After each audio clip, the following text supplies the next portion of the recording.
நற்செய்தி வாசகம். மத்தேயு எழுதிய நற்செய்தி 14ஆம் அதிகாரம். ஆண்டவரின் உயிருள்ள வார்த்தைகள் 1-12 முடிய.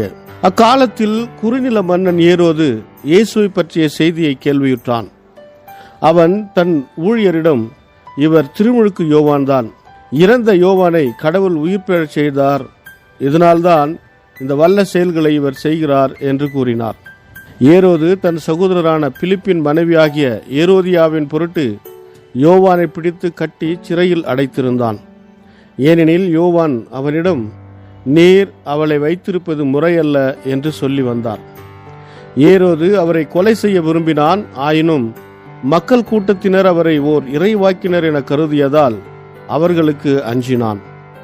ஏரோதின் பிறந்த நாளில் ஏரோதியாளின் மகள் அவையினர் நடுவில் நடனமாடி ஏரோதை அகமகிழச் செய்தாள்.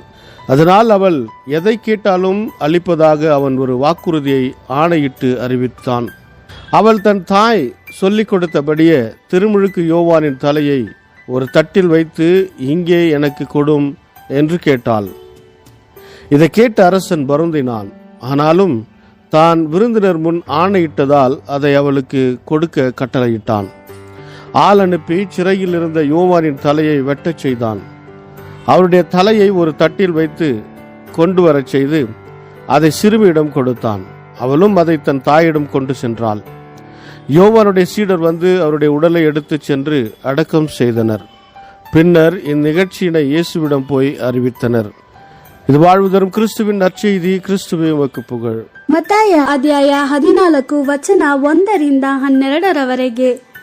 ಆ ಕಾಲದಲ್ಲಿ ಹೆರೋದನು ಗಲಿಲಾಯದಲ್ಲಿ ಆಳುತ್ತಿದ್ದನು. ಜನರು ಯೇಸುವಿನ ಕುರಿತು ಹೇಳುತ್ತಿದ್ದ ಸಂಗತಿಗಳೆಲ್ಲ ಅವನಿಗೆ ತಿಳಿಯಿತು. ಆದ್ದರಿಂದ ಹೆರೋದನು ತನ್ನ ಸೇವಕರಿಗೆ, ನಿಜವಾಗಿಯೂ ಯೇಸುವೇ ಸ್ನಾನಿಕ ಯೋಹಾನನು, ಅವನು ಮತ್ತೆ ಜೀವಂತವಾಗಿ ಬಂದಿದ್ದಾನೆ. ಆದ ಕಾರಣವೇ ಅವನು ಈ ಅದ್ಭುತ ಕಾರ್ಯಗಳನ್ನು ಮಾಡಲು ಶಕ್ತನಾಗಿದ್ದಾನೆ ಎಂದು ಹೇಳಿದನು. ಈ ಸಮಯಕ್ಕೆ ಮೊದಲೇ ಹೆರೋದ್ಯಳ ನಿಮಿತ್ತವಾಗಿ ಹೆರೋದನು ಯೋಹಾನನನ್ನು ಸರಪಣಿಗಳಿಂದ ಬಂಧಿಸಿ ಸೆರೆಮನೆಯಲ್ಲಿ ಹಾಕಿಸಿದನು. ಹೆರೋದ್ಯಳು ಹೆರೋದನ ಸಹೋದರನಾದ ಫಿಲಿಪ್ಪನ ಹೆಂಡತಿ. ಯೋಹಾನನು ಹೆರೋದನಿಗೆ, ಹೆರೋದ್ಯಳನ್ನು ನೀನು ಇಟ್ಟುಕೊಂಡಿರುವುದು ಸರಿಯಲ್ಲ ಎಂದು ಹೇಳುತ್ತಿದ್ದದ್ದೇ ಈ ಸೆರೆವಾಸಕ್ಕೆ ಕಾರಣ. ಹೆರೋದನು ಯೋಹಾನನನ್ನು ಕೊಲ್ಲಿಸಬೇಕೆಂದಿದ್ದರೂ ಜನರಿಗೆ ಭಯಪಟ್ಟು ಕೊಲ್ಲಿಸಿರಲಿಲ್ಲ. ಜನರು ಯೋಹಾನನನ್ನು ಒಬ್ಬ ಪ್ರವಾದಿ ಎಂದು ನಂಬಿದ್ದರು. ಹೆರೋದನ ಹುಟ್ಟುಹಬ್ಬದ ದಿನದಂದು ಹೆರೋದ್ಯಳ ಮಗಳು ಹೆರೋದನ ಮತ್ತು ಅವನ ಅತಿಥಿಗಳ ಮುಂದೆ ನರ್ತಿಸಿದಳು. ಹೆರೋದನು ಅವಳನ್ನು ಬಹಳ ಮೆಚ್ಚಿಕೊಂಡನು. ಆದ್ದರಿಂದ ಅವನು, ನಿನಗೆ ಏನು ಬೇಕಾದರೂ ನಾನು ಕೊಡುತ್ತೇನೆ ಎಂದು ಅವಳಿಗೆ ವಾಗ್ದಾನ ಮಾಡಿದನು. ಏನು ಕೇಳಿಕೊಳ್ಳಬೇಕೆಂದು ಹೆರೋದ್ಯಳು ತನ್ನ ಮಗಳಿಗೆ ಹೇಳಿಕೊಟ್ಟಳು. ಆದ್ದರಿಂದ ಅವಳು ಹೆರೋದನಿಗೆ, ಸ್ನಾನಿಕ ಯೋಹಾನನ ತಲೆಯನ್ನು ಇಲ್ಲಿಯೇ ಈ ತಟ್ಟೆಯ ಮೇಲೆಯೇ ನನಗೆ ಕೊಡು ಎಂದು ಹೇಳಿದಳು. ರಾಜ ಹೆರೋದನು ಬಹಳವಾಗಿ ದುಃಖಪಟ್ಟನು. ಆದರೆ ಏನು ಕೇಳಿದರೂ ಕೊಡುತ್ತೇನೆಂದು ಅವನು ಅವಳಿಗೆ ವಾಗ್ದಾನ ಮಾಡಿದನು. ಹೆರೋದನ ಪಂಕ್ತಿಯಲ್ಲಿ ಊಟ ಮಾಡುತ್ತಿದ್ದವರು ಸಹ ಆ ವಾಗ್ದಾನವನ್ನು ಕೇಳಿಸಿಕೊಂಡಿದ್ದರು. ಆದ್ದರಿಂದ ಅವಳು ಕೇಳಿದ್ದನ್ನು ಕೊಡುವುದಕ್ಕೆ ಹೆರೋದನು ಅಪ್ಪಣೆ ಕೊಟ್ಟನು. ಸೆರೆಮನೆಗೆ ಹೋಗಿ ಯೋಹಾನನ ತಲೆಯನ್ನು ಕತ್ತರಿಸಿಕೊಂಡು ಬರಲು ಅವನು ಸೈನಿಕರನ್ನು ಕಳುಹಿಸಿಕೊಟ್ಟನು. ಅವರು ಯೋಹಾನನ ತಲೆಯನ್ನು ತಟ್ಟೆಯ ಮೇಲೆ ತಂದು ಅವಳಿಗೆ ಕೊಟ್ಟರು. ಅವಳು ಅದನ್ನು ತನ್ನ ತಾಯಿಯಾದ ಹೆರೋದ್ಯಳ ಬಳಿಗೆ ತೆಗೆದುಕೊಂಡು ಹೋದಳು. ಯೋಹಾನನ ಶಿಷ್ಯರು ಬಂದು ಅವನ ದೇಹವನ್ನು ತೆಗೆದುಕೊಂಡು ಹೋಗಿ ಸಮಾಧಿ ಮಾಡಿದರು. ಬಳಿಕ ಅವರು ಯೇಸುವಿನ ಬಳಿಗೆ ಹೋಗಿ ಸಂಭವಿಸಿದ್ದನ್ನೆಲ್ಲ ತಿಳಿಸಿದರು. ದೇವರ ವಾಕ್ಯವಿದು. ದೇವರಿಗೆ ಕೃತಜ್ಞತೆ ಸಲ್ಲಲಿ.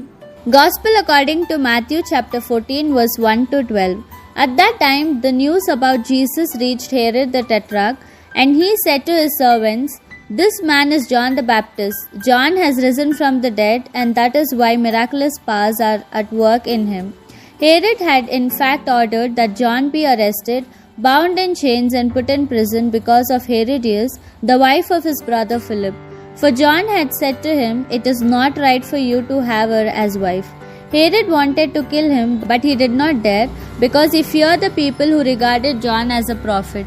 On Herod's birthday, the daughter of Herodias danced before the guests. She so delighted Herod that he promised under oath to give her anything she asked. The girl, prompted by her mother, said, "Give me the head of John the Baptist here on a dish."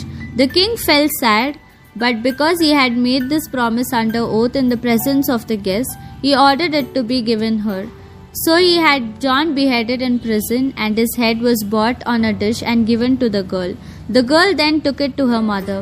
Then John's disciples came, took his body and buried it. Then they went and informed Jesus. The Gospel of the Lord. Praise to you, Lord Jesus Christ.